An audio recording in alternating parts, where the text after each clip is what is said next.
Les vagues ne sont même pas trop hautes, râle Julien. L'explication retentit sur toute la plage à travers le haut-parleur du poste de secours. En raison de la présence de nombreuses méduses, la baignade est interdite jusqu'à nouvel ordre.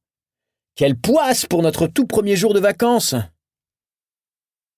Les brûlures de méduses sont très douloureuses, nous rappelle Papy. Il faut être prudent. Notre grand-père est chouette, il sourit toujours de tout. Venez, on va demander au sauveteur quand on pourra retourner à l'eau. Il vient en vacances à Soulac depuis qu'il est bébé, et il connaît tout le monde. Alors Renaud, le chef des sauveteurs, le salue joyeusement. « Jean-Claude !» Papy lui rend son bonjour, puis enchaîne. « C'est embêtant, cette histoire de méduse. »« Tu parles, Gérard s'est retrouvé au milieu de bestioles larges comme des pizzas. Si ça n'avait pas été un gars d'ici, j'aurais eu du mal à le croire. Il est encore sous le choc. Mathieu, notre nouvelle recrue, l'aide à retrouver son calme. » À l'intérieur du poste de sauvetage, j'aperçois un monsieur qui tremble, assis sur une chaise. On va attendre d'en savoir plus pour autoriser de nouveau la baignade, commente le chef sauveteur. Julien soupire. Moi, je me gratte le nez de l'index. Mon cousin, qui me connaît bien, me demande « Quelque chose te tracasse, Anatole ?» Je trouve juste bizarre que ce monsieur se soit retrouvé au milieu des méduses sans avoir été piqué. Réflexe d'enquêteur. « Bah, il a juste eu beaucoup de chance, commente Julien. Tu viens, on va jouer aux raquettes. » Il a raison, ce bon nageur est un vénard. Je suis en vacances, je ne dois pas voir de mystère là où il n'y en a pas. Chapitre 2. Serviette envolée. Heureusement, la baignade est de nouveau autorisée l'après-midi. Les méduses ont pris le large. Les grands sont enfin levés et nous débarquons à la plage à 11. Trouvons une autre famille nombreuse et on rejouera la Coupe du Monde de football, plaisante Papy. Pour ça, il faudrait qu'Alban, Camille et Emma arrêtent de faire l'étoile de mer sur leurs serviettes de plage. Thomas, Julien et moi, nous baignons longtemps cette fois, pendant que les petits construisent un château de sable. Quand nous sortons de l'eau, je propose à Julien de prendre sa revanche aux raquettes. Mais il refuse et se reconcentre sur son portable. Mon cousin a eu ce téléphone pour son entrée en 6e. Officiellement, c'est parce qu'il rentrait seul en bus du collège.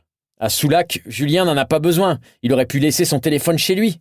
On aurait passé des super moments comme les années précédentes. Là, il faut toujours qu'il vérifie ce que ses potes ont posté sur Instagram, WhatsApp et patati et patata. De retour à la villa, Julien doit lâcher son portable. C'est l'heure des missions. Serviettes de plage à étendre, douche à prendre et à donner aux plus petits, table à mettre et barbecue à préparer. Seule Alban est dispensée. Elle doit être à 19h chez le glacier pour sa première soirée de travail. Tu vas savoir faire des boules ? La charrie Thomas.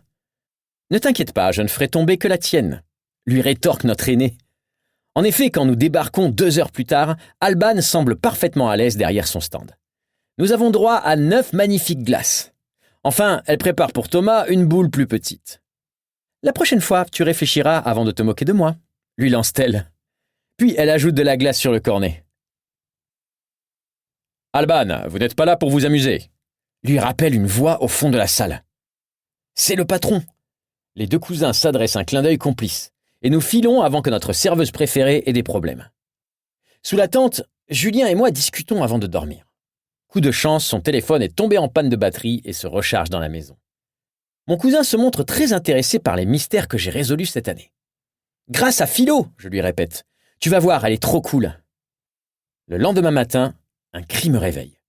Vite, je sors de la tente. Les serviettes de plage ont disparu, m'explique ma grand-mère. C'est peut-être le vent qui les a emportées, je suggère. Non, il n'a pas soufflé cette nuit, et on en trouverait au moins une dans les arbres, me répond mamie, en bonne enquêtrice. À situation grave, mesure exceptionnelle. Elle réveille les grands et demande à Alban si c'est elle qui les a rentrés cette nuit. Non, là, fatiguée, mouillée, marmonne sa petite fille endormie.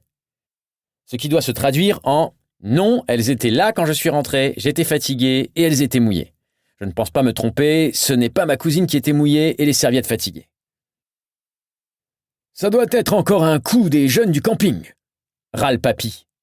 Tu accuses sans savoir, le reprend mamie. Quelquefois, la nuit, à Soulac, des vélos disparaissent des jardins.